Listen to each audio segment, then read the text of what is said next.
Hi guys, this is the advisor and welcome back to the channel of upright men and women.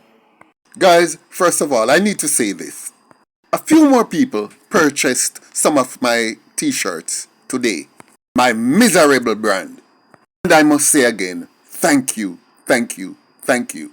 And I'm going to say something else.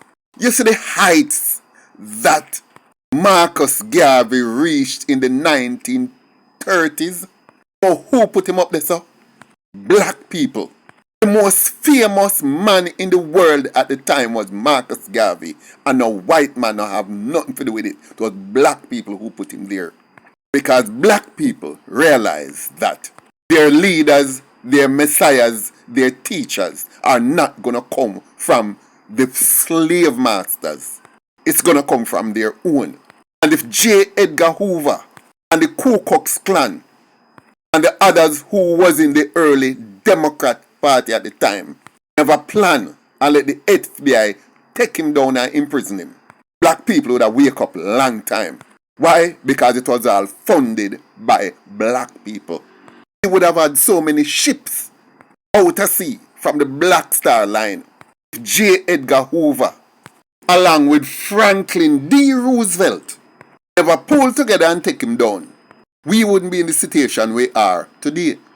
So for you who have contributed to a black man who can teach you stuff and enlighten you, there is hope for us as a race.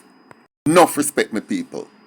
For those of you who had already made purchases, I'll start posting out Monday, Tuesday and Wednesday of this coming week. Of course, begin on May 2nd. Guys, news flash. You are probably hearing it for the very first time. News has broken in Trinidad this morning that the headline artist for the One Caribbean Music Festival will be held in Trinidad tonight. The headline artist, of course, which is Vybz Kartel, he is no longer in the lineup. He has been removed and he will not be performing tonight.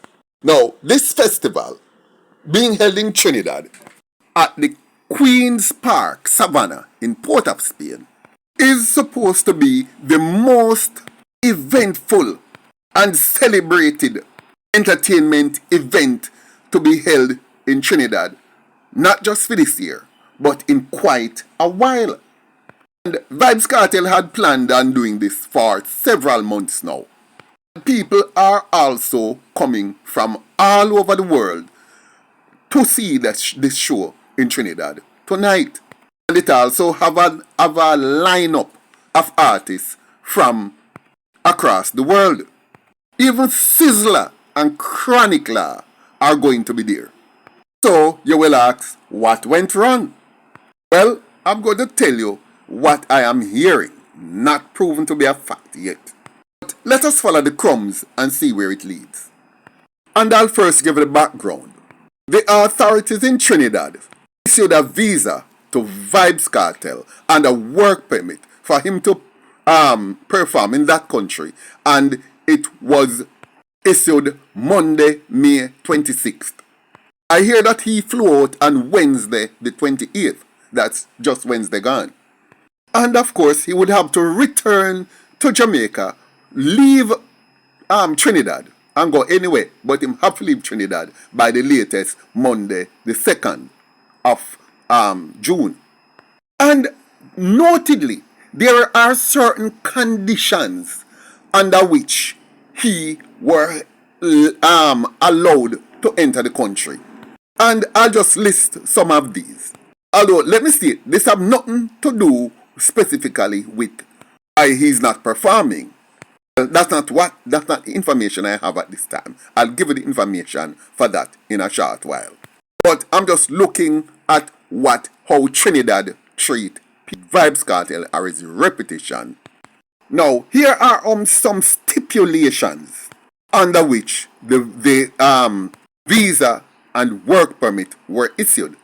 If he is to do any radio interviews, he would have to do it between 9 a.m. and 12 noon. You can't do it outside of that time. are between 1 p.m. and 3 p.m. Prohibits him from participating in any group functions or in any community functions like a party or a dance or any meetings. And also it states that his performance repertoire be adapted to exclude material that may be considered offensive. For example, ban him from singing a song named Good Like Jesus. Well, I don't know the song and I won't really even look it up. But that and other songs, them give him a list of songs where him not supposed to perform. Them also state, and it is explicit in the regulatory framework under which he was let into the country to perform. He must not communicate any words or engage in any activity that may likely be construed as promoting a gang, contrary to the provisions of the Anti-Gang Act. So his visit to that country to perform was very strict. And I hear that he was looking forward to it because the last time he performed there was actually 15 years ago. In other words, 2010. Now, what I'm hearing is that before he left Jamaica, a wire transfer had been made to his account for the deposit. And it was after that money was transferred to his account that he actually confirmed his booking. And of course, that was done some months ago. And the contract was signed. However, when he got to Trinidad on Wednesday, I hear that the company promoting the show should have put him up in a certain hotel. But I hear that they reneged on that specific arrangement. And he had to do his own booking into a hotel. But the promoters then decided to cover the hotel expenses and probably to upgrade. I'm not quite sure whether it was just he would stay there and they would cover it and there would be an upgrade.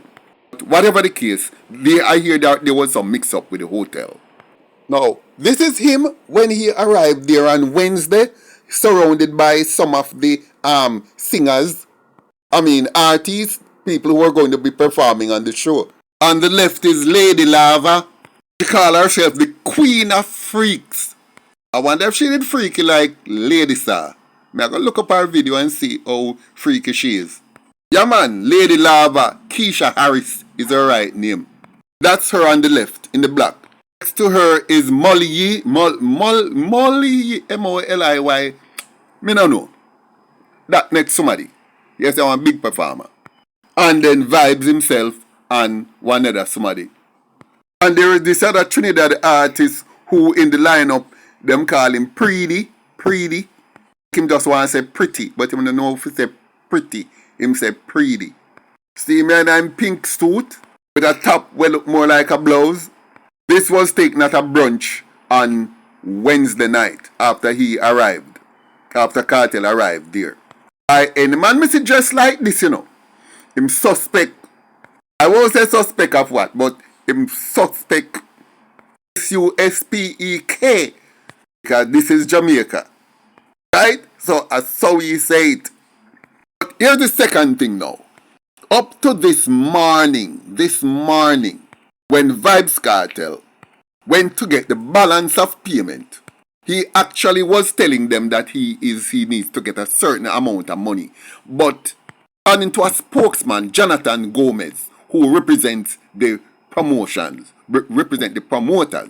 Vybz Kartel was asking for extra money on top of what they had agreed on several months ago.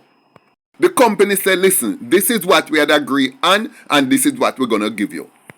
Well, I don't know on what basis that Vybz Kartel was asking for more money, but they decided they're not going to pay that because they feel it was extortion. But Vybz Kartel decided to say, alright, since you're not paid, me I go back on my yard. And he made that decision at about 10 o'clock Trinidad time this morning. And I hear now that it's on that basis why he decided not to stay there, but to simply come in yard. But I don't know how straight the story is, but I know it had something to do with non-payment of his fees. Because for those of you who are not quite clear on how performance and or entertainment, how the payment for entertainers go. At the time of booking, you get 50% of your money because you can't consider yourself booked for a show unless you have actually gotten your 50%. Any artist who don't receive the other 50% of his money, he doesn't have to perform.